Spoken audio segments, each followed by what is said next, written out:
Fala pessoal, bem-vindos e bem-vindas mais uma vez ao canal GURPS na Veia, o seu canal de RPG de mesa.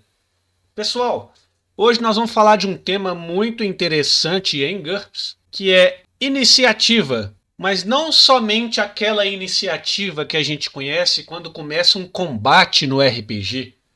Nós vamos falar de surpresa, quando um grupo surpreende o outro, por exemplo, nós vamos falar também.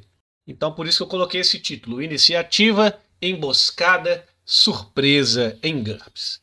A primeira situação que a gente vai explanar aqui é a seguinte: é a surpresa total. O que significa isso? Surpresa total. Como o próprio nome já está insinuando, é quando um grupo, vamos chamar de defensores, vamos dizer assim, é pego totalmente de surpresa. Totalmente de surpresa.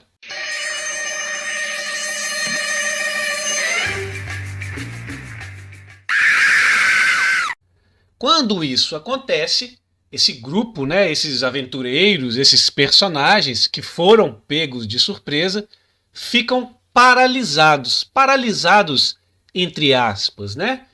Então, o que acontece? Nesse caso, o mestre vai jogar um dado, um D6, e o resultado vai definir quantos segundos se passam até que esse grupo que foi surpreendido possa reagir, possa realizar ações no seu turno. Até lá, até se passarem esses segundos, esse grupo estará mentalmente atordoado. Lá no livro, no módulo básico, vocês vão ver o que é exatamente esse mentalmente atordoado, mas na prática eles não vão fazer nada, não podem fazer nada. Na verdade, eles até podem se defender, mas tem uma penalidade para isso. Mas fora isso, não podem fazer nada.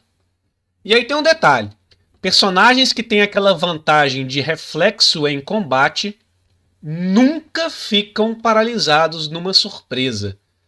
Nunca ficam mentalmente atordoados num caso de surpresa.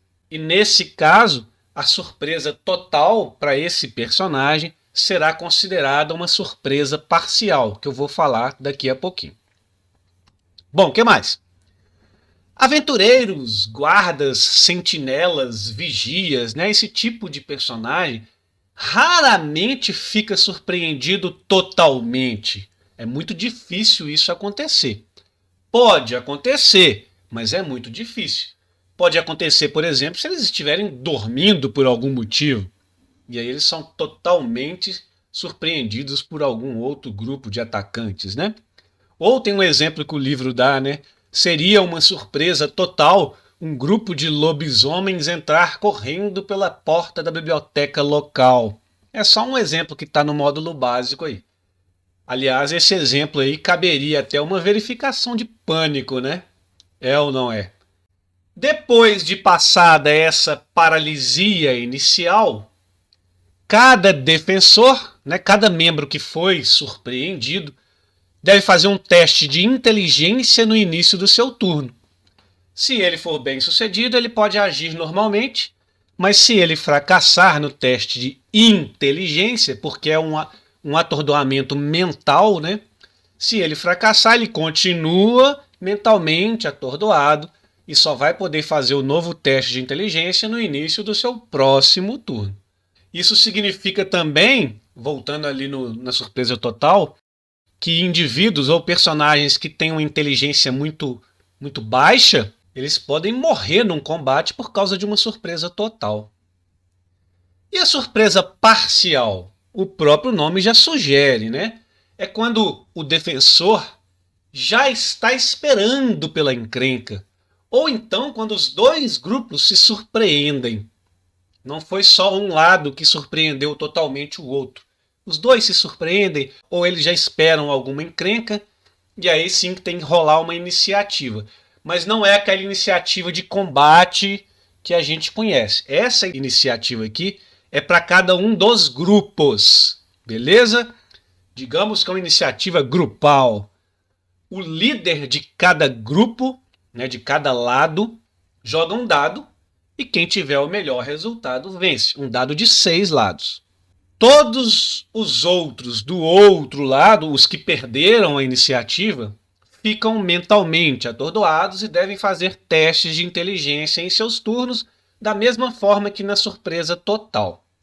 Só que com uma diferença. Aqui, nesse caso da surpresa parcial, esse grupo que perdeu a iniciativa ganha um bônus de +1 na inteligência para fazer o teste no segundo turno, ou +2 no terceiro turno, +3 no quarto turno e assim por diante. Ou seja, até mesmo personagens com pouca inteligência acabam se ligando, né, depois de alguns segundos. Se der empate, ninguém é pego de surpresa. Se um dos lados não tiver um líder, aí é o mestre que vai jogar os dados para este grupo, porém com uma penalidade de -2. É uma grande penalidade, considerando que a gente só joga um dado, né? Isso não se aplica para animais ou grupos com inteligência de 5 ou menos. Agora, o mestre pode definir modificadores para esse teste de iniciativa de grupos. Por exemplo, se o líder de um grupo tiver a vantagem de reflexos em combate, esse grupo pode ganhar um bônus. Se o líder do grupo tiver uma inteligência bem mais alta que do outro grupo, ele pode ganhar bônus.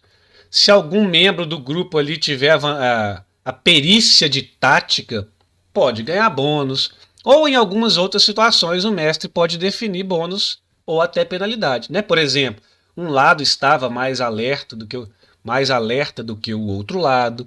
Então, existem modificadores para esses testes de iniciativa aí. Agora sim, mas mestre, e aquela iniciativa lá do combate, igual acontece no D&D, igual acontece nos outros sistemas de RPG? No GURPS é mais simples, a coisa é mais simplificada, porque a ordem que os personagens vão agir durante um combate é definida pela velocidade básica do personagem. Isso aqui já foi calculado na hora de fazer a ficha. Então, é muito simples. Aquele que tem a melhor velocidade básica, tá? Não é deslocamento. Velocidade básica é velocidade de reação, a iniciativa no combate. Aquele que tiver a maior velocidade básica vai agir primeiro. Aquele que tiver a segunda maior velocidade básica vai agir depois dele. E assim por diante. É uma ordem decrescente de velocidade básica. Então no GURPS é bem mais fácil. Você não precisa rolar a iniciativa na hora de um combate. É mais simplificado o negócio. Ah, mestre, e se eu quiser rolar a iniciativa, eu posso? Pode. Claro que pode. É só rolar os dados. Quem tirar o maior número age primeiro. Pronto, acabou.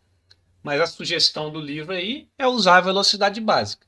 Eu já vi gente rolando iniciativa e para ficar uma coisa mais emocionante na hora do combate, né? E dando um bônus para aquele que tem a maior velocidade básica. Também já vi fazer isso. Então os jogadores é que decidem aí qual a forma mais divertida para eles, né? E tem mais um detalhe.